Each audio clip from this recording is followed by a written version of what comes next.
We all know, and if you're like me, love Amazon Prime, but did you know as a handmade seller, you have access to Amazon Prime as well, just as like the big shops do. If you're selling on Amazon Handmade like I am, you may not realize that you have access to Prime, just like all the other large sellers do in the Amazon platform.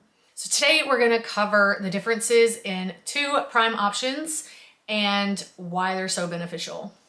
And I'm gonna break all of this down so you can determine if this is right for your business and if it's something you wanna give a try. Prime products on Amazon are eligible for 1 to 2 day shipping, and it varies based on region and what's available in the warehouses. This makes them more appealing to customers because I don't know if you're like me, sometimes I need stuff right away and Amazon's the best way to get it. There are two types of Prime options that are available to sellers and handmade sellers as well. The first one is called Seller Fulfilled Prime, and we're gonna call this SFP for a little bit just so that it's easier and shorter. But we'll kind of go through the ins and outs of Seller Fulfilled Prime. I do not currently use SFP for my shop because I just can't, I have a full-time job and I'm not here and I can't fulfill the orders the way they need to be fulfilled to be on the Seller Fulfilled Prime side. I do, however, use FBA, which is fulfilled by Amazon.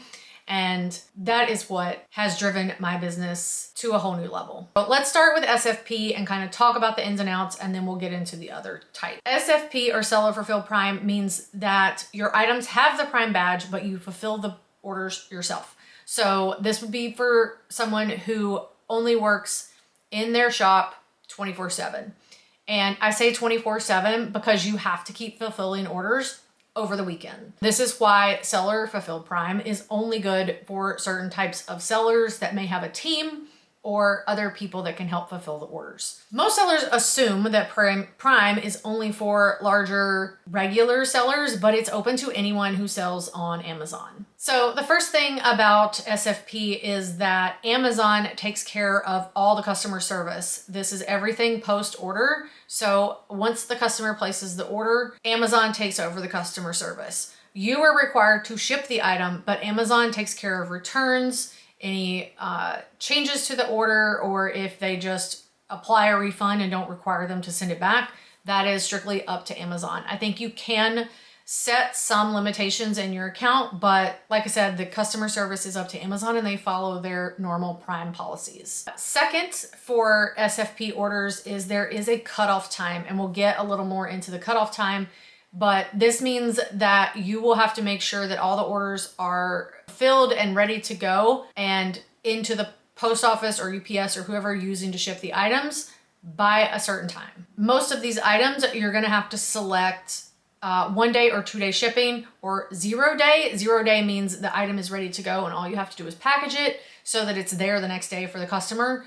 But this is something to keep in mind when you're deciding what items could be in your SFP storefront. So let's talk about the cutoff time. According to Amazon, and I'm gonna kind of read this, it says you must configure your order cutoff times to 2 p.m. or later local time, Monday through Friday, and 10:30 or later on Saturdays and Sundays. I would highly recommend setting these cutoff times as early as possible. So 2 p.m. during the week and 10:30 on the weekends, because this is gonna be when it cuts off of when it can be there the next day.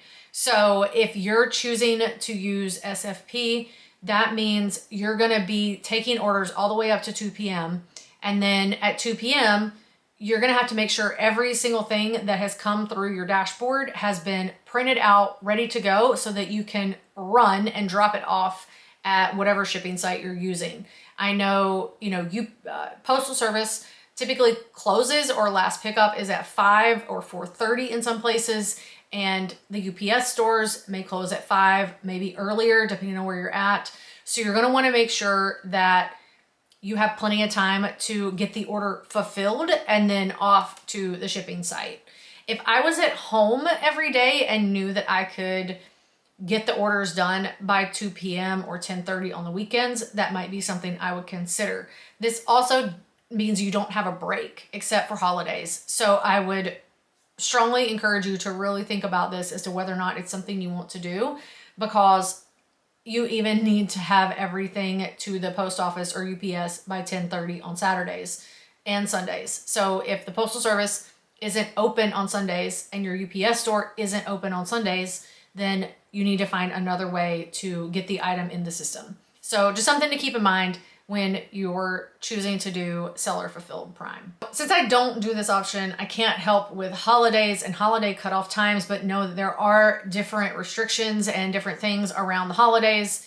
And we'll get more into the holiday stuff here in a bit, but Amazon still expects you to fulfill all your orders in the time required, even around holidays. If you're not using Postal Service and you're using UPS, if, say for instance, Martin Luther King Day is a holiday for the Postal Service, but not for UPS, then you will still need to fulfill orders and get them to UPS so that they can get in the system. So let's talk about the offer listing. So currently, with the new listing experience that we have for Handmade and what the regular sellers have had, you can create a multiple offers for an individual ASIN, meaning you can have a Prime option and a seller fulfilled option. If you're using SFP, you can't do that. So you can't have multiple offers on that item. You would only have SFP as an option. I will say that I haven't been able to use this yet because the listing type just got updated for Handmade and I haven't been able to play around with the offers that we have available. So this is something that I'm going to be trying with some of my listings when the older listings get switched over to the new type of like standard listing and out of the old style. This is something I'm going to be playing around with because as things sell out and I can't keep them in stock, then this is an option that you could switch to a seller fulfilled offer and it would help keep the item in stock and people could still order it. It would also probably be in my best interest to try to keep them in stock because if people are continuing to order as seller fulfilled, it's going to be harder on me to do both. So just something to keep in mind that if you're using seller fulfilled, you can't have those multiple offers. There are some performance requirements just on Amazon itself, but there's separate performance requirements just for SFP items. Some of the things that are included in your performance requirements are on-time delivery, tracking, valid tracking, and your cancellation rate and your delivery speed. This is going to be more important on the seller fulfilled Prime items because delivery speed needs to be 1 to 2 days or same day if possible. I'm not sure how many sellers are actually able to provide same day shipping or same day arrival like Amazon does with their Amazon fulfilled Prime orders. Amazon considers the holiday time differently for a lot of things and SFP is no different. You still need to fulfill your orders on that 2 and 10:30 cutoff, but there are also performance requirements in this time frame that are slightly different. The holiday time frame typically is around the US Thanksgiving to after first of the year. This is when people are doing most of their holiday and Christmas shopping. So that is something to keep in mind, which is when a lot of us are super busy with family stuff that you would need to also make sure that you're getting all your orders out then as well. And so you do have those performance requirements that you have to keep track of, not just for your SFP items, but for all your items. If your performance falls, then you may lose your SFP items. You could also lose your entire shop. So something to keep in mind with the performance requirements. I'm not going to go through all of them because it's a lot and there's a lot of different things, and that's something we can get to more in depth in the course. If you want more in depth, the course is coming. You are required to have a professional seller account to do SFP. This shouldn't be a problem because most of us have that, especially if we're handmade sellers. You have to have a professional seller account. This is not anything new and should be a given for most sellers. So offers with longer delay times may not show the Prime badge because it doesn't count as Prime since it's not delivered in 1 to 2 days. But if you're listing them as an SFP item, and even though they're not showing the Prime badge, the customer is still gonna see all the Prime benefits. So they're still gonna use Amazon customer service, they're still going to expect to get their items in a certain time frame, even without the Prime badge. So just something else to keep in mind, that if your cutoff has happened and it wouldn't be Prime because of the timing and everything, they would still get the full benefit of the Prime Prime. The other thing you're gonna need to do is set up the number of orders that you can do in a day. With this is something to keep in mind of how many orders can you process from the time that you start processing orders up until 2 p.m. I'm assuming that, like, mine is pretty easy. I stick a stack of sticker sheets in there, but if someone were to order 100 sticker sheets, it would take me more than a day to do that. So that's something to keep in mind for your items. If you get a ton of orders in, are you able to actually fulfill all those orders? So you do need to set an order limit inside your Seller Central for Prime if you're doing SFP. My recommendation would be to start on the lower end, so say 10 orders, and see how that goes and see how long it takes you to do and how many orders you get. And then you can always increase that limit. You can increase it a couple of times and not affect your shop. So I would say start low and then increase as you see the orders starting to come in, and you can kind of get a flow and get more efficient with filling the orders that are coming in. As your products are now considered Prime items, keep in mind that Amazon's handling all the customer service. So if anyone wants to return an item or has a complaint, they go straight to Amazon. Returns will be auto-authorized. You won't get a chance to tell them no, and you will have to basically do what Amazon tells you to do as far as, you know, returns, cancellations, and order adjustments. So let's talk about shipping a little bit. So when you're doing SFP, you will have to go into your shipping templates and you will have to fill out all your templates to match with what's required for Seller Fulfilled Prime.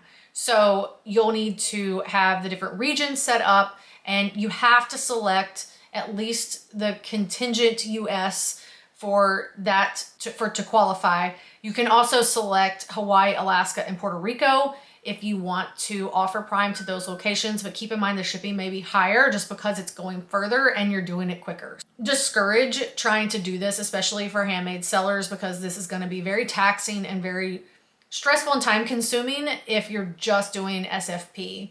Because I discourage this, one thing I do encourage is doing FBA. So FBA is fulfilled by Amazon. This has been a game changer for my business, and I don't know if I would still be around without it, because I wasn't making much money on Etsy. Like I said, it was around $2,000 in 2023, and I did like $62,000 worth of gross sales in 2024. So I definitely couldn't have done that on Etsy and couldn't have done it on my own website, and I couldn't have done it with just seller fulfilled orders through Amazon. So let's talk about FBA a little bit and what it entails. So these orders are fulfilled by Amazon. So that means you have to batch your product, get them packaged and ready to go, and send them into the warehouse. Typically how this works is you kind of decide on what you want to send in. You send some items in to Amazon. It takes about a month to two for them to figure out your sell-through rates and how often your item is being clicked on and all the analytics in the background to determine how often you need to send items in and how many of them. So you're gonna wanna make sure when you list your items that you have your manufacturing times in there correctly and that you put in your lead times for things, and you make it pretty easy to help the analytics figure out when things need to be sent in. And I will say that batching products is great. It can take longer depending on how many you're trying to batch. I know when I put my sticker sheets into my machine, I try to do as many as possible and let the thing just run, and hopefully, fingers crossed, it doesn't have any issues so that it can make as many as it needs. Some things, like candles for instance, are a little more time consuming and need more space because they need to cure. So something to keep in mind when you're kind of selecting how many you want to send in and how often you can do it and how you're going to warehouse those products. So Amazon warehouses are semi-temperature controlled. I wouldn't say that they're fully temperature controlled, so it may get hot. You're gonna wanna make sure too that when it goes out on the truck, that whatever they're packaged in is not gonna damage the item. I've had to make sure mine are in different types of packages that I wasn't using previously, just because when they pull it off the shelf, it could go into a box with a lot of other items. It could get put in one of those paper mailers that doesn't really have a lot of rigidity to it. So then it could get crushed in the truck or in transit. So just some things to keep in mind that when you package it, you want to make sure that your items don't get damaged. And because you're bulk shipping them and getting them into the warehouse, you're going to want to get each item packaged individually, and then they're going to go in another box, obviously, to ship them in. And you're going to use something like UPS to ship them. There are placement fees, and then you do have to pay UPS to ship the box. But I will say that I can ship 50 pounds of stickers for like $30. So it's not expensive to ship the stickers in or ship your items in. It's more the placement fee, and we can get into that in like a whole nother Prime video, because this is just to kind of give you an idea if Prime is worth it for you. So if you can't batch your products, I would say that this may not be a good option, but as long as you can batch your products, I would totally give it a shot. Pick one of your best sellers, send it in and see how it does. If all else fails, then you just have a bunch of extra product that you know you're going to sell at some point, right? This has been like I said, the biggest game changer, and they're handling all your warehousing and shipping for you. So you're just batching products and getting it into the warehouse. So let's talk about some of the benefits of Prime. You have more visibility, because I don't know if you're like me. When I go to Amazon and search for something, I'm going to type it in and I'm going to click that little filter that says Prime items only. So I know that they're going to get here quickly, and I'm not going to have to wait 2 months. I have been looking for some things. Apparently not a lot of people sell, and the ones that do take months to get here. So that is definitely something that I do when I'm searching. The other thing with just being more visible means higher conversion rates. So people are going to buy more of your product if it's in Prime. And I can totally vouch for this. When I first started my shop, I didn't have anything in Prime because that wasn't something I was thinking about. And my product sat there for a while, and I'd sell one here and there, but I really wasn't gaining a lot of traction. The moment I converted my listing to Prime and sent a bunch of stuff in, they started flying off the shelf. And I actually had to increase my prices to slow the sales down so that I could keep up.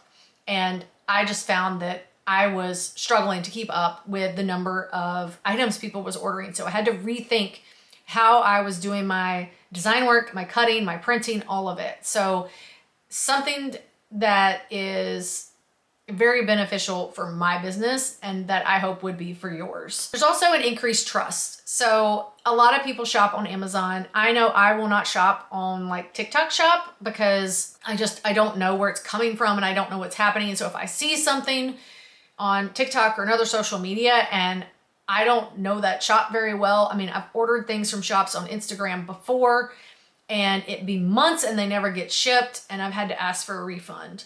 And I've gone straight to Amazon, ordered the exact same item and gotten it here in 2 days. So something to keep in mind that people trust Amazon, and oftentimes when they see something they like, they may go to Amazon to search for it and they may find a similar product. Then they'll just order that one. You'll have less work with FBA. Now, yes, batching your products is work, but you're not batching, you're batching multiple products. You're not fulfilling one order at a time. I know when I do one order at a time and someone orders multiple sheets of stickers, that takes me a lot longer to do all the different types of stickers as opposed to putting one type of sticker in the machine and just letting it cut. The packaging still takes a while, but it is definitely much more efficient to do a batch, like a big batch of stickers, as opposed to individual sheets for each order. So some pros and cons of FBA. We talked about the benefits. A lot of those are pros. Amazon handles all of your shipping and your customer service for your Prime items. So that's a benefit that you don't have to interact with customers as much, especially because some customers can be very hard to get along with and very hard to understand that there's actually a person behind the business. So Amazon handles all of the customer service for those items. You don't have to run to the post office every day. I have items that I have in, seller fulfilled orders, but I don't have to go to the post office or go out to the mailbox every day and put orders in there. Amazon's selling all of them for me and shipping them for me. So this makes scaling your business easier over time. It just allows for you to spend more time on your listings, updating those, maybe getting some custom orders done, and batching your products is a lot faster. So you can grow and scale and sell more products. So some of the cons for using Prime or FBA. There are some upfront costs. You're gonna need to make sure you have all the materials to get all your products ready, especially the first time you send stuff into Prime may be harder because you're not you don't have that income that's coming in from the sales. So you'll need to buy a lot more product, buy some packaging that maybe you didn't have to purchase before because it's going to be sitting in a warehouse. Amazon requires there be FBA barcodes on everything. So you're going to need a way to print those barcodes out. And they do need to be waterproof. So that's something to keep in mind, that there may be some more upfront costs that you need to do as you get started. There's going to be storage fees. So if something sits there for a long period of time, now there's not storage fees up front.